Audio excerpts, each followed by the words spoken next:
Hey guys, welcome to your first non-traditional instructional day for art class. I know you guys have your bingo sheet where you guys get to pick some different activities that we gave you all to start out with, as far as staying home and getting to still do some of your special area activities. So go ahead and you can still do those things, but I am going to start posting on here an activity once a day so that you all can keep up those art skills that we've already learned this year, and maybe even add more to your art toolbox. So I was just going to show you guys that with some of the things that you have at home, we can still create our art, even if you don't have things like watercolors that I'm going to use here in just a minute. We know that we can use markers and water with a brush. And if we don't have a brush, then we can get creative with that in just a second, okay? I'll talk to you about that. I wanted to show you some different objects that you can use as tracers, since you don't have the tracers that we keep in our art room. I am the queen of looking for a good circle, so think about things like cups, okay? Cups at home. You've got two different size circles that you could use to trace from those. If you have any kind of spray paint or spray glue, that's also two different size circles that you could trace. This is something that came with, you know, a classroom kit that I have, but it is the same size as like a Campbell soup can or your SpaghettiOs. So you could use the bottom of that to trace. Also, any kind of wrapping, you've got great solid circles for that. Any kind of little throwaway plastic cups. This one used to have some paint in it. I just took out tempera cake. But anyways, anything like that that you normally would put like a sauce in or something like that, or even a lid, okay? So I'm going to show you guys how to create this week's theme, which is going to be owls. We're going to do a really close-up owl eye picture. So that's why I wanted to get out our circles. So we're going to be making that here in just a minute. We're going to be adding color. You can either add your color with watercolors, like I said, if you have those at home, or you can use washable markers, okay? We're also going to be using a pencil, and if you have one, a Sharpie, okay? So here we go. We're going to start out by tracing eyes. And now think that our picture is going to be mainly the face with the eyes and the beak, and the beak's going to be the center near the bottom of the page, and then the eyes on each side of that. So if you want, you could go on and find that middle, whether it's by folding the paper or just looking at it, and then go down about halfway, and we're going to create that kind of an arch and then a carrot shape. So we're going to come on down and make a pointed beak. And then we can kind of mess with that here in just a little bit if we want to straighten up anything or change it. It is in pencil if you're doing it like me, so we can just add to that in a little bit. So I'm going to go just a little bit, maybe half an inch over to the left and up just a tiny bit, and I'm going to trace around, my lid first. And I let it wiggle because I was looking at the camera. But I've got one circle there. I want this to mirror itself on the other side. So I'm going to trace around that as well. Make sure I went all the way around. Any kind of spot that overlapped, I can erase, okay? Then I'm going to select another circle that's going to go on the inside like the iris. And let's see, I'm going to go and pull that here. And I'm only going to trace that circle until I run into that other pencil line. So I'm going to make sure I get all of that. And I'm going to do the other part right here.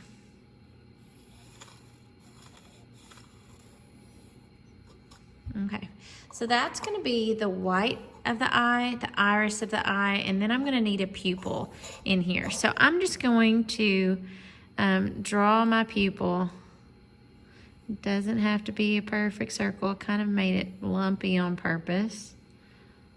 You could make it completely, remember our drawing lines where we draw light until we know it's right. So then you can just kind of let that pencil find that circle shape. And then once you're happy with a line or lines, then we can go on and get rid of the ones that we don't need, like that outer one right there and the inner one that I just erased. Then I'm good to go, okay? Now inside of these, you're gonna have like a little shine from where the light is hitting the eye and reflecting inside that pupil. So if you have something like white paint, you can go on and still go on and color the whole pupil with a black Sharpie. But if not, then I would go on and draw out your little glimmery spots, little shiny spots that you want to keep white. And then that way you'll remember not to go over those. So you can just design those however you want. And remember that it's going to hit near that same spot on both eyes. I'm going to just create it like that, okay? Same thing with the nose. If you want to shine hitting the nose, like a little shiny spot. The beak, excuse me. I'm going to make 3 different ones that kind of run into each other a little bit. All right.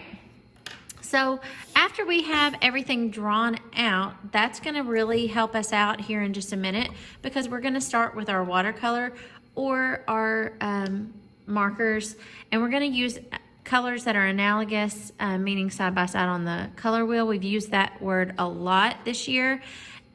And we're just going to go on and color this background. And you can do that however you want. If you want to make it a rainbow, if you want to, however you want. But you do want to keep this background kind of light.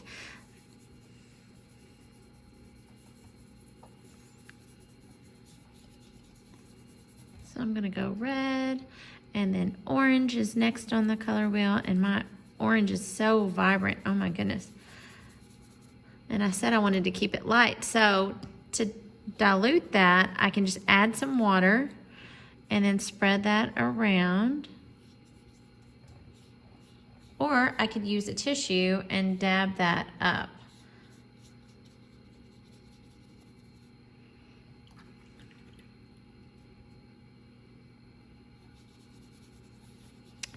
Now I'm going to go to yellow.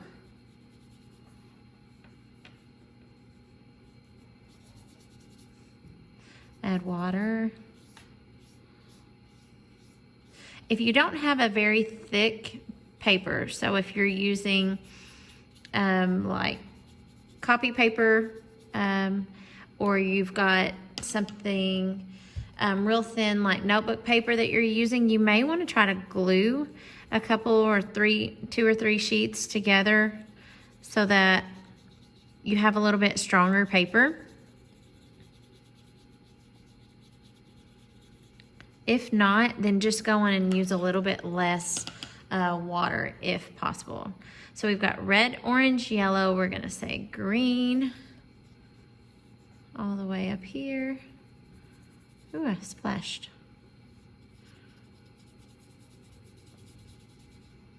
It's too quiet in this room without you all. Miss you.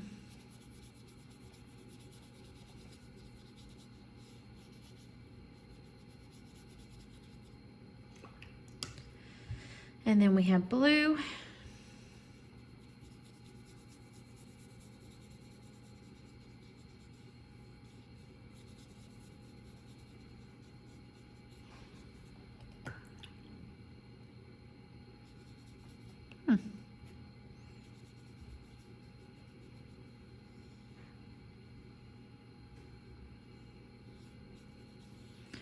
Keep that blue away from the orange as much as possible, because those complementary colors, remember, will mix and create a brown.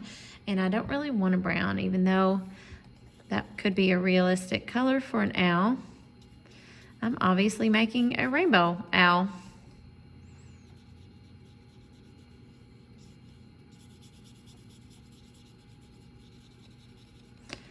And then I'll just go back in and fill in some of these spaces. So I've got that orange right here that needs to fill in. So then we're gonna let this dry. Ooh, they mixed. We're gonna let this dry, and then we'll come back to the project in just a minute. Okay, so I'm sitting here trying to let this dry, but it is difficult to do. Like I said, it's quiet in here. So you could use a tissue and go on and just rotate sides so that the messy part doesn't blend any unwanted color blending. And just kind of blot that dry, get that water off so it's not rolling around. And then kind of clean up your workspace. Hopefully you've got like a messy mat down or something for this project, so that your parents or your grandparents are not mad at me. Okay, so we are going to use this black Sharpie now, and you will really want to wait till everything is dry if you're not using a Sharpie, because it will run. You all know that. If it's a washable marker, okay? That means that the water works on it. So now we're going to color in each eye. We're gonna start out by outlining that little gleamy spot, and then we're going to go into the pupil with black. And then after we do that, we're gonna work on the iris. We're gonna make our iris on this sweet owl. He's gonna be yellow with a little rim of orange that we're gonna blend with some water. And we're gonna leave the whites of his eyes white. So that's why we drew those too, with a little bit larger circle than we originally had.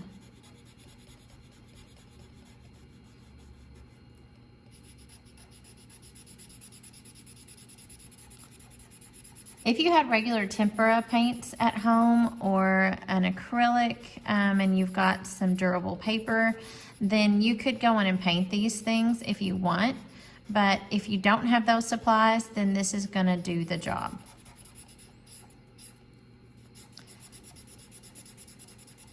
My Sharpie is not happy. All right, so now I'm gonna trace around the outside of this center circle.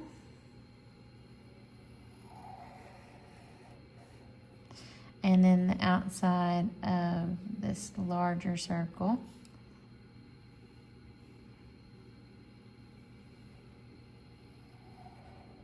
And we're going to cover up any of that overlapping in a little bit.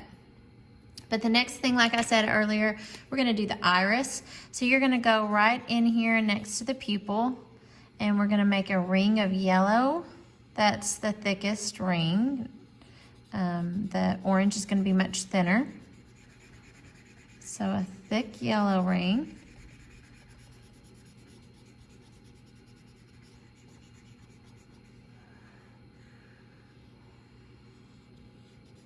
And then we're going to go in and do orange.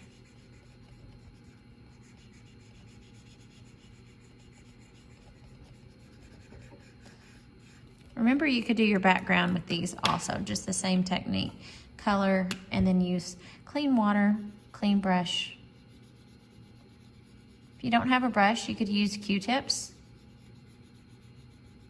You don't have Q-tips, you could use a tissue, anything that you can get wet that can help move the water around.